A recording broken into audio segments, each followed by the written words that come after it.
Be me, 28F, hold a master's degree in sociology, currently living in a loft apartment. Rent is $2,900 a month, paid for by the bank of mum and dad. Dad owns a mid-sized trucking firm. He is the definition of a boomer archetype. Wears polo shirts tucked into cargo shorts, obsessed with margins and hard work. We have Sunday dinner every week. It's basically a torture session. He asks about my career trajectory. I tell him I'm an independent scholar and cultural critic. He sighs so loud it rattles the china.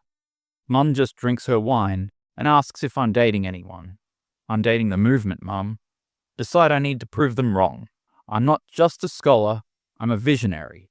Going to open a business, but not a capitalist business. A third space, a community hub that disrupts the heteronormative, patriarchal coffee culture. Starbucks is for sheep, my place will be for lions. But vegan lions. Spend 2 weeks drafting the business plan on my MacBook Pro. Projected revenue. Infinite. Social capital. Sit Dad down for a pitch meeting. Dad, I have an investment opportunity for you.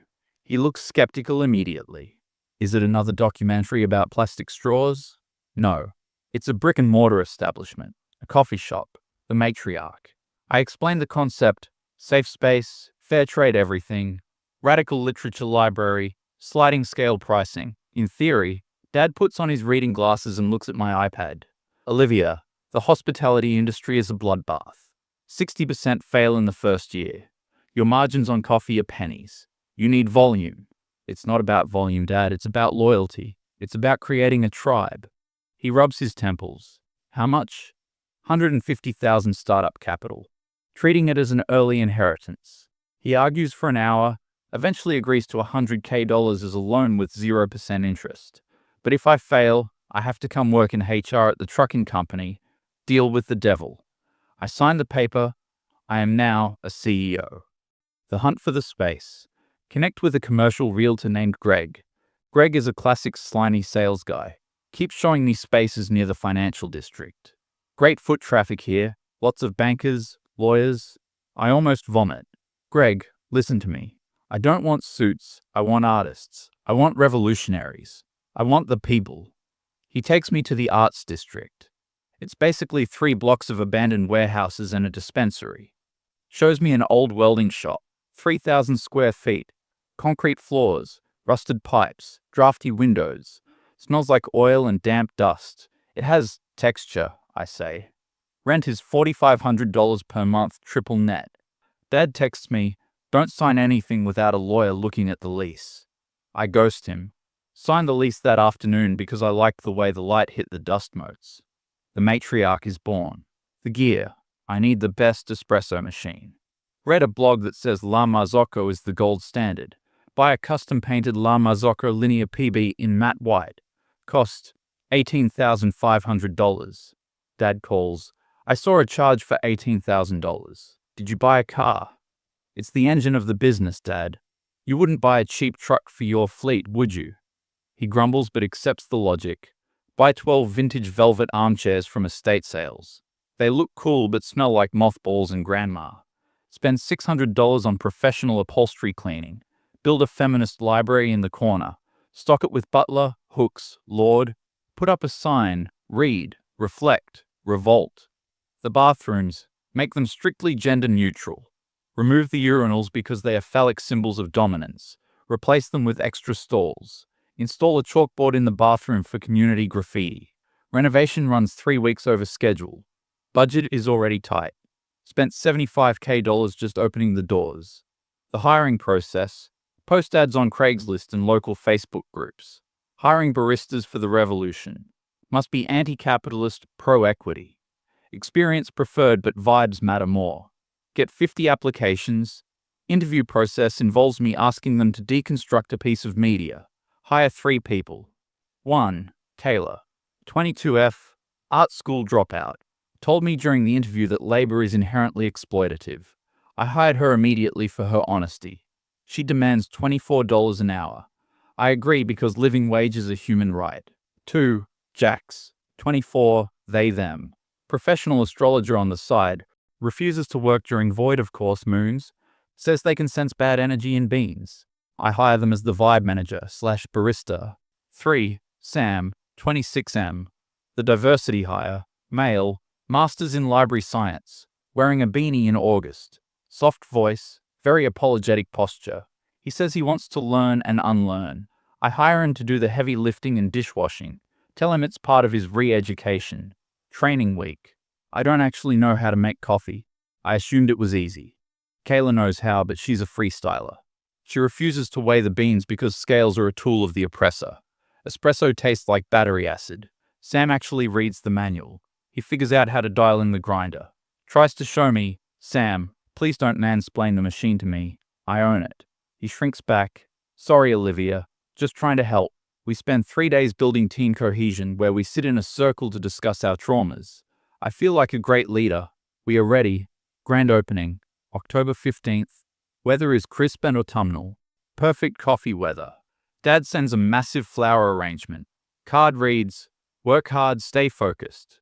Love, Dad. I hide it in the back office because roses are cliche. Unlock the doors at 7 a.m. Kayla is late. Jax is late. Sam is there at 6:45 a.m. prepping the station. I take a selfie in front of the neon, smash the patriarchy sign, post it to IG. We are open. Come taste the revolution. 7:30 a.m. First customer, guy in a high-vis vest, probably working on the road crew outside. Looks tired. Large coffee, black, and a donut. I smile. We don't serve donuts. They are fried symbols of gluttony. We have vegan scones. Okay, whatever. Large coffee. Sam goes to pour it. I stop him. I'll take this. Ring him up on the iPad. That'll be $4.50. Guy blinks. $4.50? For a regular coffee? It's single origin fair trade shade-grown woman-owned co-op beans from Peru. He digs in his pocket. I got $3. Sorry, price is fixed.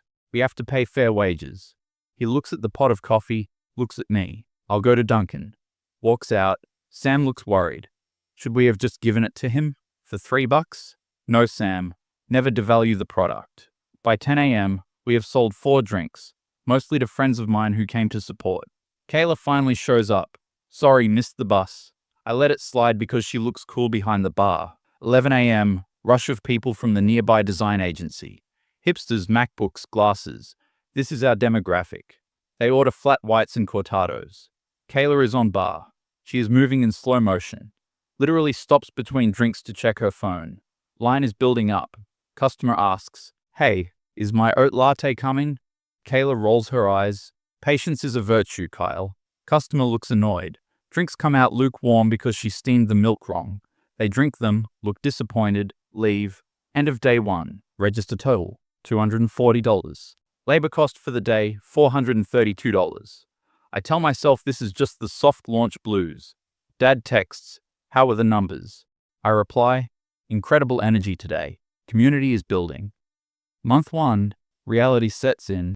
Rent is due, $4,500. Electricity bill is insane because the old HVAC is broken.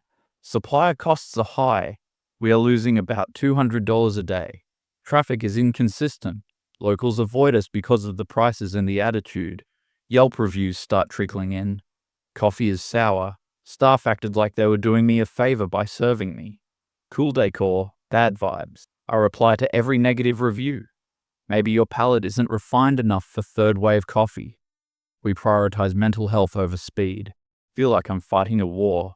Staff issues. Jax calls out twice a week. Mercury is in retrograde. I can't touch machinery. I have to cover shifts. Realize standing on my feet for 8 hours is actually hard. Sam is carrying the team. He cleans the bathrooms, does the dishes, takes the trash out. I start resenting him for being so competent. It feels like he's trying to show us up. One day I snap at him. Sam, you don't have to clean the windows so aggressively. It's performative. He looks hurt. They were dirty, Olivia. Just chill out. Read a book. He goes to the back and reads. Catch Kayla stealing pastries. See her sliding a $6 vegan brownie into her tote bag. Confront her. Kayla, that's inventory. I was hungry. Are you really going to police my hunger? That feels very capitalist of you. I freeze.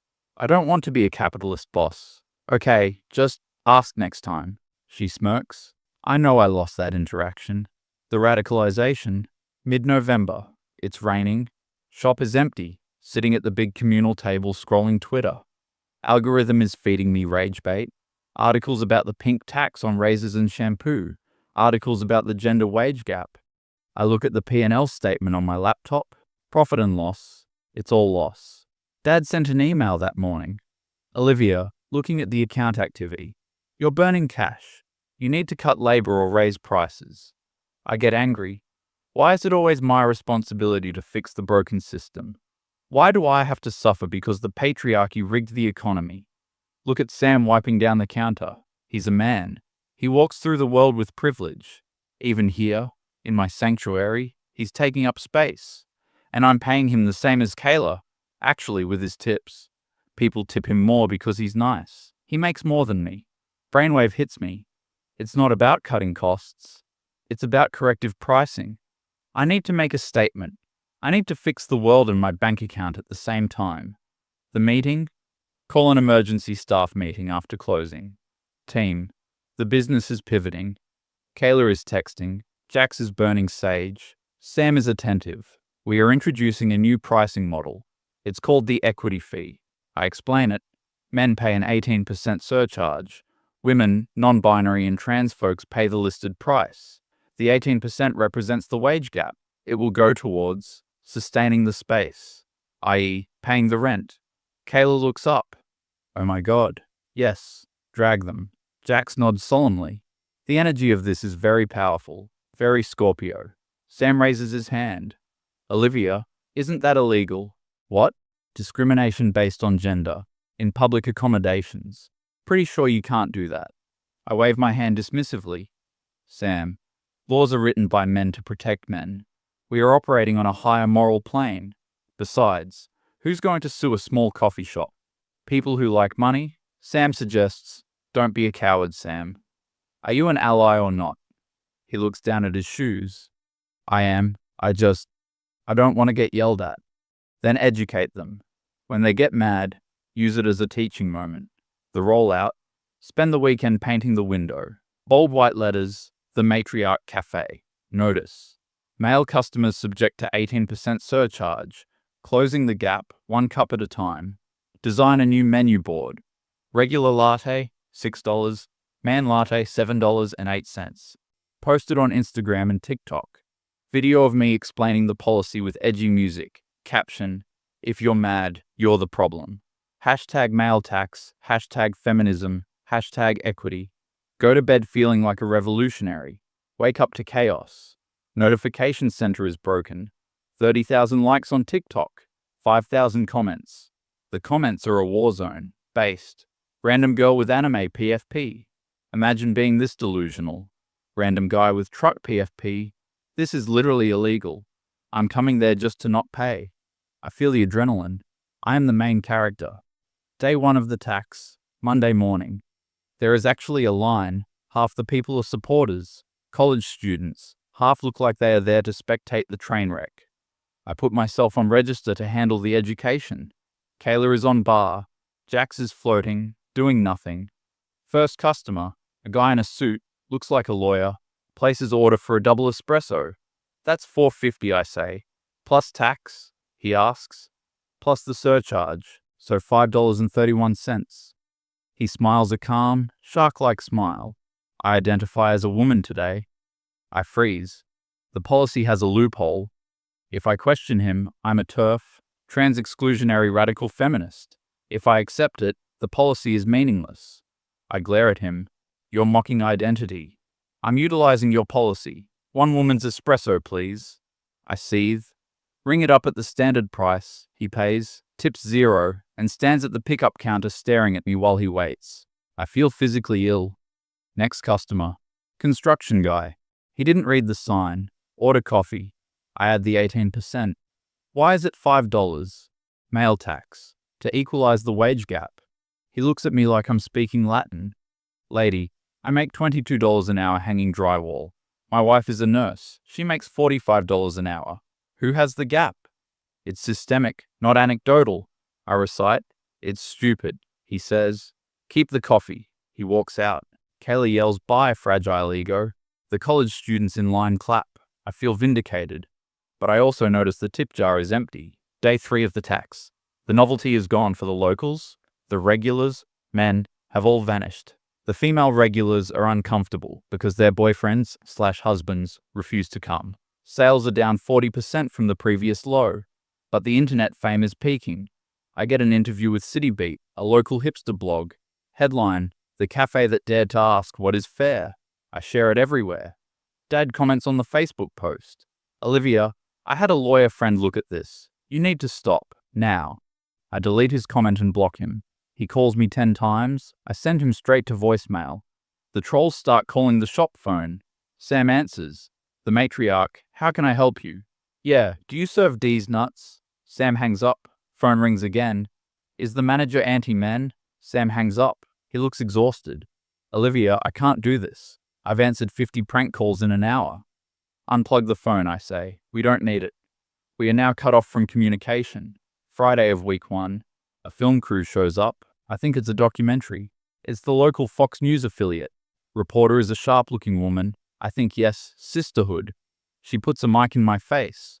"Olivia, we've received reports that you are violating the State Civil Rights Act. Critics say this is discrimination. How do you respond?" The camera light is blinding. I stumble. It's art. It's a provocation. "But you are charging money. Real money. Is that art?" We are starting a conversation. I yell, voice cracking. "And are you aware that a class action lawsuit is being organized by a local men's rights group?" My stomach drops. "They can try." I bluff. The segment airs that night. They interview a legal expert who says, "Oh yeah, she's toast. It's open and shut discrimination." I read the comments on the news station's website. Thousands of them.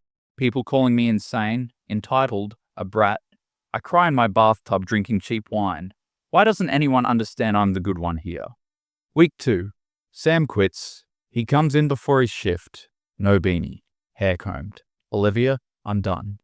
"You're abandoning the cause?" "I'm abandoning a sinking ship." I got a job at the bookstore. Minimum wage, but nobody screams at me. "You're weak, Sam." "Maybe, but I'm paid." He leaves. Jack stops showing up, sends a text. "The aura in the shop is rancid. Black mold for the soul. I must protect my peace." It's just me and Kayla. Kayla is loving it. She wears a shirt that says, "Miss Sandry is funny." But she's also lazy. With no Sam to clean, the shop gets dirty. Trash overflows, dishes pile up, the health inspector shows up unannounced, finds mold in the ice machine. Sam used to clean it, finds milk stored at the wrong temp, fridge is dying, gives us a C rating and a warning. I tape a flyer over the C rating in the window. End of the month, bank account minus $1,200, overdraft fees $140, rent check bounces, landlord, Mr. Brown, comes in personally. He's a big guy, no neck, looks like he breaks kneecaps. "Olivia, check bounced." I know Mr. Brown, just a cash flow hiccup. The viral marketing is about to pay off. I don't care about viral, I care about the rent, and I care about the complaints. Tenants upstairs say your customers are loud and aggressive. We are passionate. You have 3 days to pay the rent plus the late fee, or I start eviction. He leaves. I check the safe. $40 in cash. I check the Stripe account. $200 pending. I need $4,800. I make a GoFundMe. Help the Matriarch. Fight the alt-right attacks. Write a sob story about how we are being targeted by hate groups. Post it. Refresh page. $5 donation from Simp4You. $10 donation from my mum. Hours pass. Total raised $125. Comments on the GoFundMe are brutal. Go woke, go broke. Use this money to buy a business textbook. I delete the GoFundMe out of shame. The betrayal. Kayla comes to me. "Hey, paycheck was supposed to clear yesterday." "Oh yeah, banking error. Give it 24 hours. "Olivia, I have rent too. Is the money there?" I look at her. My comrade. My sister in arms. "Kayla, the struggle requires sacrifice. I haven't paid myself in months." She looks at me with pure disgust. "You're rich. Your dad is rich. I'm actually poor. Don't talk to me about sacrifice." She unties her apron. I'm taking the rest of the pastries as severance. She dumps the entire display case of scones and brownies into her backpack. "You can't do that." "Watch me. Smash the patriarchy, right? You're the patriarchy now, Olivia." She walks out. I am alone in the shop. The neon sign buzzes. It sounds like a fly trapped in a jar. Day 28 of the tax. The sheriff arrives. Not for the lawsuit, though that came in the mail yesterday. for the eviction. Mr. Brown is with him. Time to go, miss. I have rights. Squatter's rights. It's a commercial lease, Olivia. You have no rights. Out. They stand there while I pack my stuff. I grab my laptop, grab the framed article from the blog, grab the Lama Zoko portafilters, leave the furniture, leave the books, walk out the front door. Mr. Brown locks it, pastes a neon orange eviction notice on the glass right over my male tax sign. It's poetic, in a tragic way. I stand on the sidewalk. It's raining again. A guy walks past. It's the construction worker from the first day, the one with the $3. He sees me holding a box of books in the rain. He sees the orange sticker. He slows down. I brace myself for the mockery. I told you so. Good riddance. He just looks at me, shakes his head slightly. Rough break, he says. Then he keeps walking to the bodega on the corner. He doesn't care enough to mock me. That hurts more. I call my dad. He picks up on the first ring. Dad. I know. Mr. Brown called me. Can you come get me? I can't fit the espresso machine in my Prius. I'll send a truck, he says. Thanks. And Olivia? Yeah. The HR position opens Monday, 8 a.m. start. I hang up, cry in the rain for 10 minutes until a massive 18-wheeler with my last name on the side pulls up. The driver is a woman. She loads my stuff effortlessly. Tough luck, she says. Business is hard. Yeah, I whisper. System is rigged. She laughs. Nah, you just gotta sell stuff people want. She drives me home. Move back into my childhood bedroom. Post-depression hits hard. I sleep for 14 hours a day. Dad makes me honor the contract. I have to work at the trucking company. HR assistant. My job is to process time off requests for truckers. Most of them are men. They are polite, tired, and just want to get paid. I start to realize they aren't the enemy. They're just cogs, like everyone else. 6 months later. I'm getting coffee on my lunch break. Go to the Starbucks near the office. I'm wearing a grey pants suit. Soul has left the body. Order a vanilla latte. Barista turns around. It's Jack's. No, wait. It looks like Jack's, but normal. No face tattoos. Covered with makeup. Hair is a normal brown. Jack's? They look at me. Hi, Olivia. You work here? Yeah. Benefits are good, and they pay for my online college. Oh, cool. That'll be $5.45. I tap my card. How's the revolution? Jax asks. It's on pause, I say. Jax hands me the cup. Careful, it's hot. I walk out, sit on a bench, drink the corporate, mass-produced patriarchal coffee. It tastes consistent. It tastes like stability. Check my bank account on my phone. Paycheck just hit, plus $2,800. Positive balance for the first time in a year. Sip the latte. Watch a dad walk by pushing a stroller. He looks happy. I don't hate him. I just envy him. Realize I was the toxic one all along. My face when I played myself,